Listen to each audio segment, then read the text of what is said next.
Hey, what's up, everybody? Welcome back to my channel. For those who are new to my channel, my name is Elaine. I'm the owner of What? LBE. Okay, so I have been getting a lot of requests to show people how I cello wrap baskets because a lot of people are so used to using the shrink wrap bags and you just close it up and shrink it, going the easy route, which this is still easy. It's an easy concept, but a lot of people like the tightness and the fullness of what the shrink wrap does.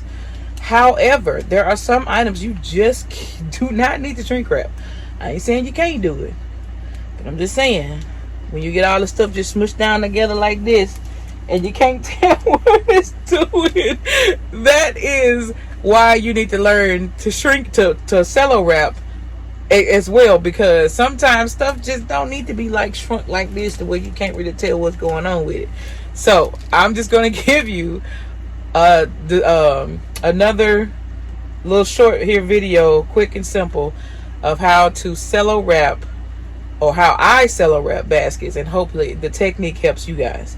So the first things first is, when you cello wrap, you want to make sure that you take it a nice few inches above the actual items in the basket, because when you go to pull it together, you want to make sure that you have enough at the top to suffice when you put the bow on and make it, stand out more. Also, when you cut it, you also, before you start putting the stuff together, you want to make sure both of your sides are even. So you want to line them up, as you can see. Well, you can't really see, but my sides are not even, but now they are. And you want to line it up. You want to make sure your hands are on the same side. You do not want one side bigger than the other. It's gonna be hard for you to close in the sides when you got one longer and one shorter. I'm just saying, you can do it, but it's gonna be a little hard, a little difficult. All right, so to begin to plastic wrap, cello wrap, first things first is I start in the middle, because I want this smooth and I want the back smooth. The sides you can smooth off at the end, but the main thing is to get everything smooth. So what I do is I pinch, as y'all can see my hand, I pinch the back part and I bring in the center. As you can see, I've already pulled it and it's here. So I turn it around because I have to do this from the back. And I hold it in place with this hand, and I start with one back piece, because there's a piece in the back, piece in the front that you pull together. I start with the back piece and I slowly pull it together, and then I go to the front piece and I bring it towards the back and pull it together. All right, now that you got the side done, as you can see, it's nice and tight over there. You want to go to the next section. So from the back, the last piece, you want to kind of bring it forward and bring it in.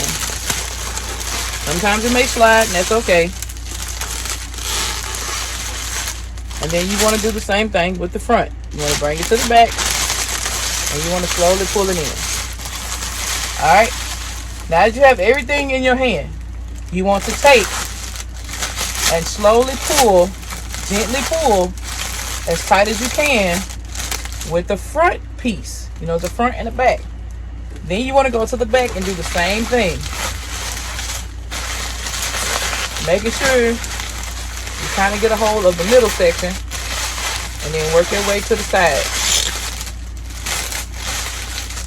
Alright, as y'all can see, that is nice and tight and smooth on both sides.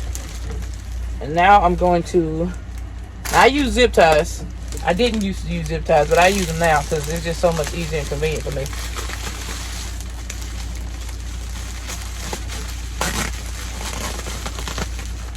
And it helps make it tight, so I don't have to worry about like loosening up from string and stuff. All right, for your sides, you can either fold them this way and tape them in the back. Fold it that way and tape it in the back. Or if you want a much cleaner look, you take your sides and what you want to do is slowly just fold it in, and then fold it in again. And if you need to go one more time, roll it in, grab your piece of tape, and tape it down. You want to make sure that is smooth on that side. So you may take another piece of tape. Alright, by rolling it in, as you can see, it's rolled here. But it blends in so much more than you putting the tape in the back. And it leaves the back nice and free and clean looking without the tape going back there. So again, take the side. You want to fold it neatly as you possibly can. Don't go rolling it. Fold it. And then fold it again. And then one more time, if need be. Just go as low as you can get it towards the actual box. And make sure you pull it, you know, somewhat tight so that it's not a loose fold.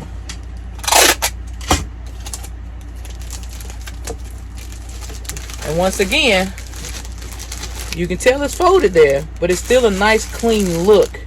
And it's not taken away from the front of the basket, and it's not taken away from the actual back of the basket.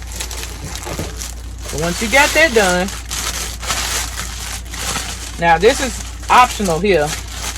You know, you can keep it like it is, or you can make it even. Y'all know me. It's got to be even. So that's the type. And I slowly just pull it together. And take my favorite scissors. And give me a little edgy looking look up here. These are my scissors that I use for the top of the baskets. And give me a second, let me grab a bow. Alright, y'all, I got the bow.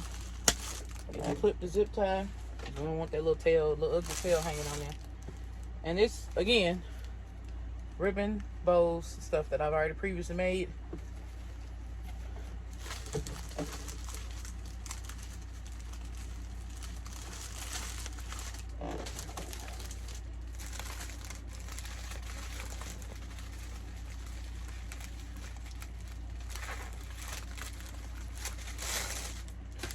All right.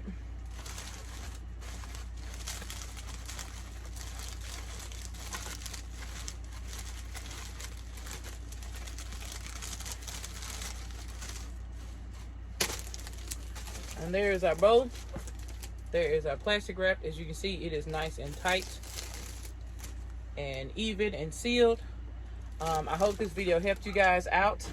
Helped you with the demonstration of how to professionally wrap. I say professionally. I'm gonna toot my own horn on that one. How to professionally wrap a basket. And that's not to say anybody else is not doing it. I'm just saying how I professionally wrap a basket with plastic cellophane, and to make it nice, neat, and to the point. So, again, this is what it looks like. And I thank y'all so much for watching. Don't forget to like, share, comment, and subscribe. And we'll see you on the next video. Peace.